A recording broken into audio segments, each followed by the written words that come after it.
We've got a Ford Mondeo ST on a 56 plate. Don't see many of these nowadays. Absolutely mint. Really nice example. Got a intermittent sticking EGR fault. Done a parameter data check, and you can see it is moving, but it isn't moving through the full range.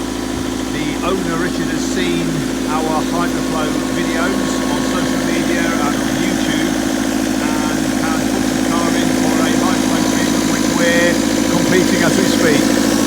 So the applicator is in place, the treatment is underway, and we're introducing 2,000 litres of ortho-oxy hydrogen, which is H2O2, which is being produced by our Hydroflow machine. We've got 2 of these.